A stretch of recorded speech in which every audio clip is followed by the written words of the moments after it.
जय हिंद, जय भारत, वंदे मातरम। मैं रविंद्र फौजी। साथियों, आज मैं आपको एक सीरियस स्टोरी बता रहा हूँ। और ये क्यों बता रहा हूँ कि आज मेरे पास किसी ने एक अखबार की कटिंग भेजी और उस अखबार की कटिंग भेजने के बाद मैंने उस पूरी स्टोरी को देखा। तो उसमें एक हवलदार जो नर्सिंग असिस्टेंट है, उनका जीसीएम बैठकर उनका डिसमिस फ्रॉम सर्विस और 5 साल की जेल सजा देकर अभी वो आर्मी के क्वार्टर गार्ड में है, लेकिन सजा अप्रूवल के लिए गई है और हो सकता है जल्दी उनको जेल और डिसमिस तो कर ही दिया। लेकिन इस कहानी में मेन पॉइंट तो यह था कि ये 2 बंदों का जीसीएम चला, जिसमें एक दूसरे हवलदार जी थे, उनको निर्दोष साबित कर दिया और ये एक को गिल्टी साबित कर दिया। लेकिन इस पर्दे के पीछे एक और कहानी थी कि सेम इसी केस की एक इंक्वायरी पहले भी चली थी और उसके अंदर ये दोनों हवलदार, उसके साथ में एक और नायक नर्सिंग असिस्टेंट शामिल था और नायक नर्सिंग असिस्टेंट के पीछे एक ब्रिगेडियर साहब थे। यानी जो इसमें पैसे का लेन देन हुआ है, पहले आपको मैं डायरेक्ट ही बता देता हूं कि एक एमएनएस भर्ती कराने के एवज में जो आरोप लगे हैं कि एमएनएस को भर्ती कराने के लिए एवज में 9 लाख रुपए की डील होती है। जिसकी बच्ची को भर्ती होना था वो नॉर्मल प्रक्रिया में पास भी हो गई थी और वो मेडिकल में जाकर और फिजिकल में जाने के बाद में हाइट में वो रुक गई हो, क्योंकि उसकी हाइट कम थी। अब जिसने ये पैसा ये हवलदार के अकाउंट में डाला, उस हवलदार ने पहले जिसका ये पैसा था, जिसकी बच्ची भर्ती होनी थी, ये पैसा एक थर्ड पर्सन जो हवलदार इनकी जिन्होंने डील कराई थी, हालांकि उनका कोई लेना देना नहीं है, लेकिन जैसे बता दिया कि यार उनका कोई जानकार था कि यार ऐसे ऐसे बच्ची की मेरी की भर्ती चल रही है और अगर कोई जाए क्या तो लगवा दे। तो वो बंदा बोला भाई मेरे पास तो नहीं है, लेकिन मैंने ऐसे हवा में उड़ते हुए सुना है कि वो बंदा काम करा सकता है। तो इन्होंने जिस बंदे ने ये बताया और जो बंदा काम करा सकता है, उसके अकाउंट में 6.5 लाख रुपए, 6,30,000 रुपए गए। हालांकि बात 9 लाख की थी, लेकिन अकाउंट में इतना पहुंचा। और जो एक काम कराने वाला बंदा था, इससे जो ऊपर वो था एक नायक जो एक काम करवाता था, और नायक के ऊपर था एक ब्रिगेडियर साहब जो इनको पेपर में पास करवाने की गारंटी लेता था। ठीक है, अभी उनका पेपर हो गया, वो पास भी हो गई पेपर में। फिर ये मेडिकल के लिए आए, मेडिकल हो गया और हाइट में इनका कुछ कम हो गया, तो इनका जुगाड़ हाइट में वहाँ चला नहीं, क्योंकि सब तो भ्रष्टाचार में लिप्त नहीं है, कोई ना कोई ईमानदार भी है। तो वो ईमानदार जो व्यक्ति था, उसने हाइट में इनकी सिस्टम चलने नहीं दिया और वो बंदा जब भर्ती नहीं हुई तो उसने पैसे रिटर्न मांगे कि भाई बच्ची तो भर्ती हुई नहीं, पैसे रिटर्न कर दो। अब ये पैसे किससे मांगे? जो बीच में वो था, उसको बोला कि भाई ऐसे ऐसे हुआ है, तो इसने बोला कि भाई उससे बात करो। तो उसने बोला कि यार मैंने तो पैसे आगे दे दिया, और वो ये बोल रहा है कि मैंने तो मेरा काम करा दिया, मेरी सिर्फ परीक्षा तक की जिम्मेदारी थी और मैंने भी पैसे ऊपर दे दिया, मतलब ऊपर कहाँ, ब्रिगेडियर साहब के पास, और वो मना कर रहा है मैं दूंगा नहीं। अब जब ऊपर वाले ने मना कर दिया, इन्होंने मना कर दिया, तो उनके क्योंकि अकाउंट में तो इस बंदे के गए हुए थे जिसका अभी कोर्ट मार्शल हो रहा है। तो इस बंदे ने कि भाई देख, मैंने तो भाई इसने मेरे को कहा था और मैंने तो सिर्फ आपकी मदद के तौर पर आगे दे दिया, मैंने तो कुछ रखा नहीं है। लेकिन फिर भी वो लोग मना कर रहे हैं और भाई मेरी नौकरी खराब हो जाएगी। तो तो इस बंदे ने लोन निकाल कर उनको 4.5 लाख रुपए दे दिया कि भाई मेरा इतना ही लोन निकला है और मैं तुम्हारा बचा हुआ पैसा भी दे दूंगा।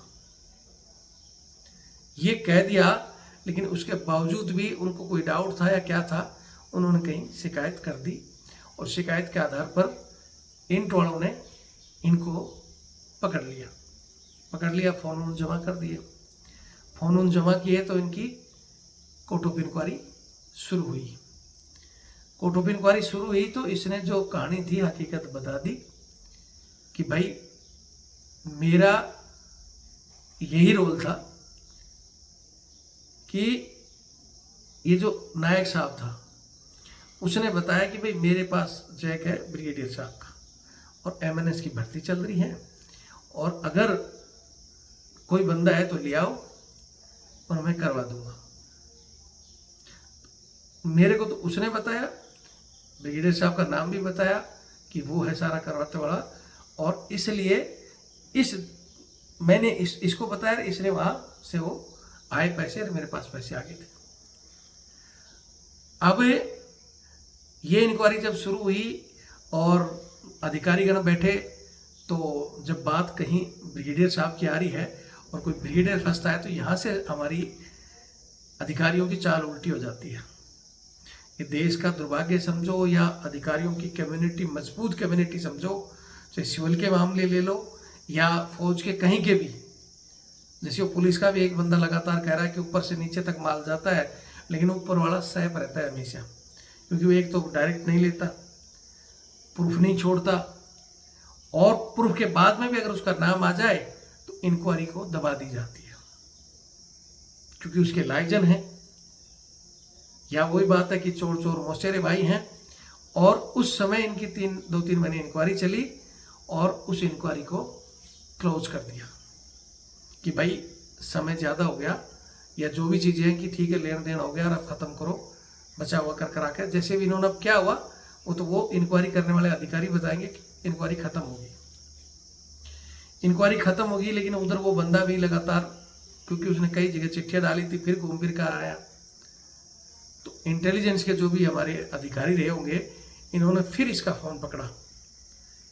अच्छा, इस बीच में उस इंक्वायरी को ख़त्म करके इनको ये जहाँ थे वहाँ से पोस्टिंग दूसरी जगह भेज दिया गया कि भाई ये इंक्वायरी क्लोज है, इनको दूसरी जगह भेज दो। दूसरी जगह चले गए। दूसरी जगह भी जहाँ ये ड्यूटी कर रहे थे, अचानक इंट वाले आता है, क्योंकि वो इंक्वायरी तो ख़त्म हो गई, लेकिन इंक्वायरी को टोटल पूरा करना है। शिकायत ऊपर से आई है, किसी को तो पनिशमेंट देनी है, और पनिशमेंट किसी को देनी है। चारा कौन बनता है? जवान बनेगा, निचला कर्मचारी बनता है। वहां फिर अचानक 3 साल बाद इनका फोन पकड़ते हैं। ये कहते भी हैं कि भाई क्या बात हो गया? बोले नहीं, आपका फ़ोन दो। फ़ोन लिया और कि आपके फ़ोन में हमें पुराने एडमिट कार्ड मिले हैं। तो एडमिट कार्ड वही, इनको तो पता था क्योंकि कहानी तो वही थी, लेकिन फंसाना इसको था। एडमिट कार्ड मिले हैं और एक फ्रेश इंक्वायरी इनकी बैठा दी। तो फ्रेश इंक्वायरी बैठी तो उधर से कि भाई हाँ ये बताओ आपके पास ये जो एडमिट कार्ड और उनकी तरफ से पैसे का लेन देन है आपके अकाउंट में आया है, इसका जवाब दो।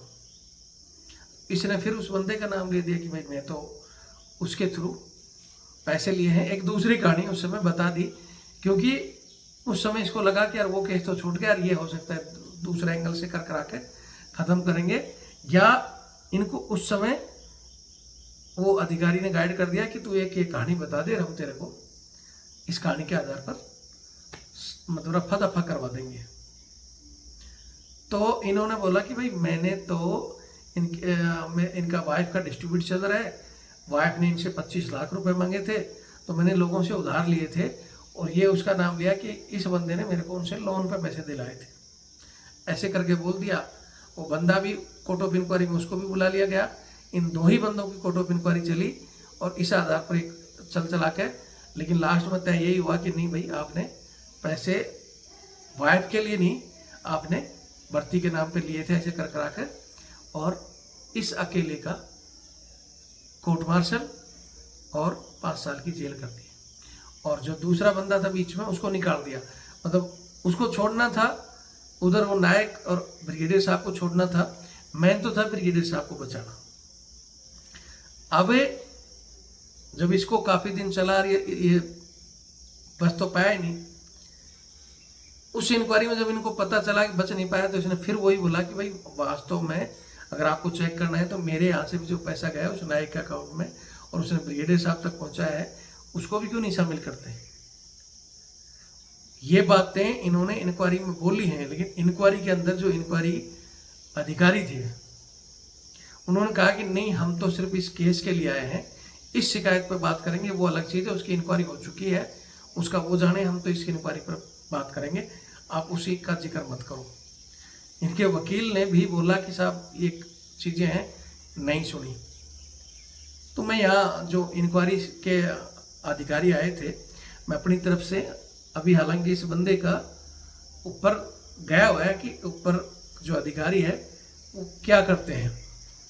हालांकि मामला कोर्ट में भी पहुंचा है, लेकिन कोर्ट के बीच में छुट्टियां आ गई और पुराना मामला जब इतने दिनों के बाद में अगर कार्रवाई करनी थी तो 2021 से 26 तक क्यों पहुंचे, क्यों उस इंक्वायरी को फाइल किया।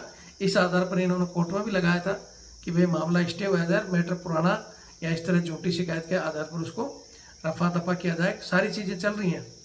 लेकिन अब मेरा यहाँ सवाल है कि अगर इस बंदे का हुआ तो वो ब्रिगेडियर साहब को क्यों बचाया गया,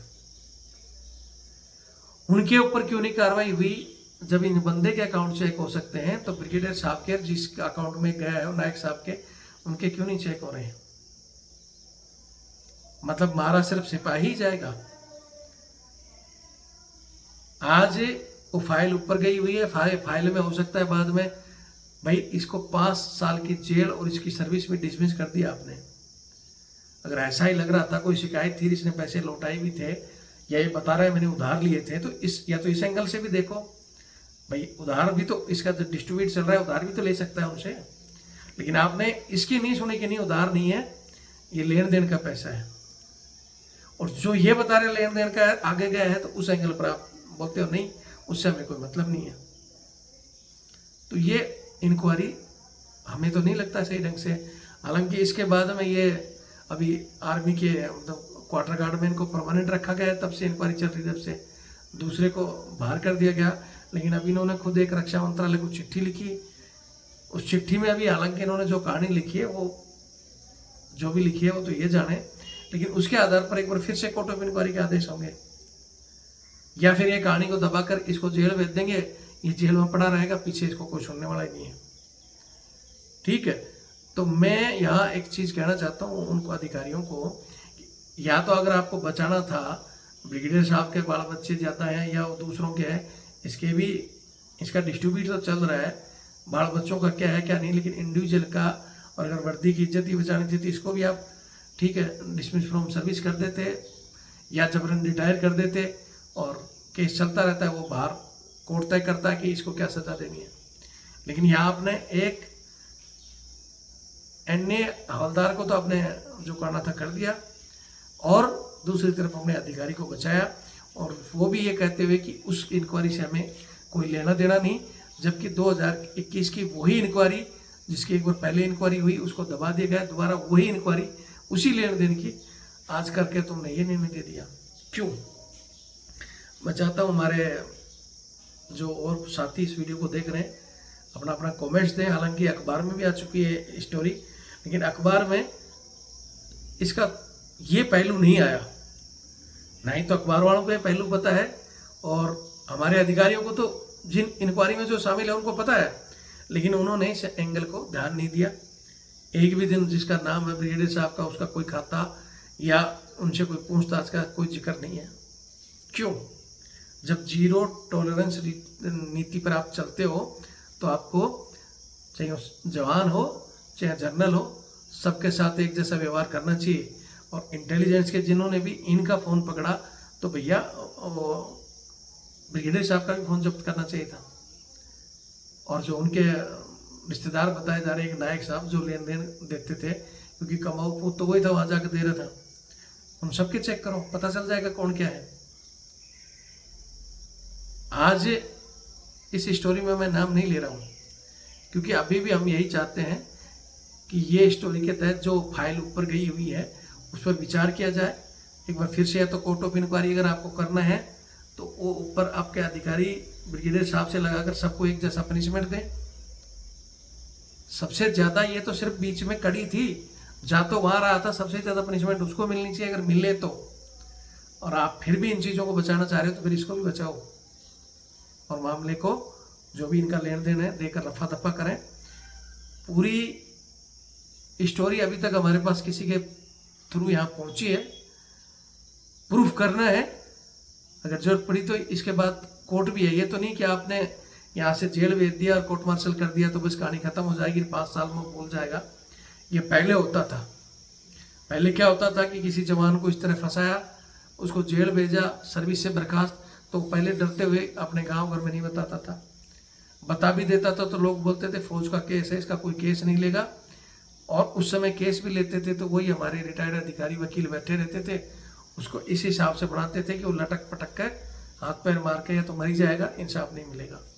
लेकिन अभी यहाँ हम बैठे हैं और जब तक हम बैठे हैं और ये हमारे साथी जो हमारे से जुड़े हुए हैं, ये किसी भी एंगल में इस तरह की नाजायज़ चीज़ें बर्दाश्त नहीं करते हैं, खुलकर बोलते हैं। आज नहीं तो आप महीने या 2 महीने बाद उसको डिक्लेयर करके जेल भेजोगे, फिर ओपनली उस बंदे का बाकायदा स्टेटमेंट न्यूज़ में भी चलेगा, हमारे यहाँ भी नाम चलेगा और लिखित में हम सीबीआई के लिए कहेंगे कि इस केस की भी सीबीआई जांच हो और फिर सीबीआई तय करेगी कि हकीकत क्या है। मैं फिर कह रहा हूँ कि गलत है तो ऊपर वाला भी है और नीचे वाला भी है, तो सबको एक समान सजा दें। बचाना है तो सबको बचाएं, जो उनका लेन देन था वो क्लियर करवा के। और हकीकत में लेन देन किसने रोका है उस पर किसी ने ध्यान नहीं दे दिया। आज बिना नाम लिए मैं स्टोरी मैंने ये डाली है, जहाँ की ये स्टोरी है वहाँ के बहुत से लोगों को, फौजियों को भी पता है, सिविलियन लोगों को भी पता है। लेकिन अगर उस बंदे के साथ ज्यादती हुई और उसको जेल भेजा गया, हालांकि यहाँ करोड़ों के घोटाला करके, अभी आपने देखा होगा एक आईपीएस का जो नाम आ रहा है, आईपीएस या आईएएस है, मैं सॉरी भूल गया, जो 10 लाख की रिश्वत के साथ पकड़े गए थे और उसके बाद में अभी उनको बहुत बड़ी जिम्मेवारी दे दी, वो वापिस भी आ गए कोर्ट से। तो जो 10 लाख की रिश्वत के साथ ऑन सपोर्ट 10 लाख की रिश्वत और प्लस उनके घर पर रेड हुई तो करोड़ों रुपए केस मिले और उसके बावजूद उनको नई जिम्मेवारी दे दी गई, कोर्ट से क्लीन चिट मिल गई। मामला कोर्ट में होता है तो स्टे भी हो जाता है, लेकिन जहाँ जवान होता है उसका परिवार ही बर्बाद हो जाता है, उसको कुछ नहीं दिया जाता, उसी समय बिल्कुल डिसमिस करके सारे चीज़ें सीज करके और उसको जेल भेज दिया जाता है। तो आज हम एक इस एंगल से भी इस बात को मैं रखना चाहता हूँ कि काफ़ी दिनों से हम इन चीज़ों को भी सोच रहे थे। ऐसे बहुत से केस जिसमें किसी को आरआई के नाम से, किसी ने बूट पॉलिश नहीं किया उस नाम से, किसी ने ऐसे तरह छोटे चीज़ों में फंस गया। जैसे एक अभी जूते चोरी का आरोपी लगा दिया, जबकि उसने ले जाकर लाने में रखे थे कि भाई ये किसी का पार्सल आया है और शाम तक बंदा आया नहीं, तो मैंने उस नाम से उसको घर भेज दिया। तो जब पुलिस विभाग में और डिपार्टमेंट में जहाँ करोड़ों अरबों का घोटाला करने वाला सस्पेंड होता है, उसकी आधी तनख्वाह चलती रहती है, तो फौज में ही क्यों इस तरह का ड्रामा है? कम से कम किसी को निकालते हो और कोर्ट केस में है तो उसकी भी हाफ सैलरी चले। इसको लेकर भी हम एक PIL डालने का विचार कर रहे हैं। उसमें मैं आपका विचार चाहता हूं कि आप बताएं कि भाई क्या हम इस एंगल से जा सकते हैं? क्यों, उसका भी तो परिवार है, उसके भी बच्चे सड़क पर आ जाते हैं। जैसे अभी एक केस में मैंने बताया, राजस्थान हाई कोर्ट ने 31 साल के बाद में उसको क्या बोलते हैं, इनवैलिड पेंशन और मेडिकल बोर्ड की पेंशन दे दी, उसको बेनिफिट भी मिलेगा कई सालों का। लेकिन इस 31 साल में उसके परिवार पर क्या बीती होगी? उस बंदे ने किस तरह मेहनत मजदूरी, वो भी डिसेबल आदमी, मेहनत मजदूरी भी ठीक से नहीं कर पाया, उसकी वाइफ कहीं झाड़ू पोछा कर रही होगी, परिवार क्या कर रहा होगा, बच्चे पढ़ ही नहीं पाए। तो ऐसे में आज 31 साल बाद न्याय मिलना, और ऐसे बहुत से केसों में मिला है। तो मैं कोर्ट से गुहार लगाऊंगा कि फौजी भी आज अंग्रेजों वाली फौज नहीं है, अंग्रेज अधिकारी नहीं रहे।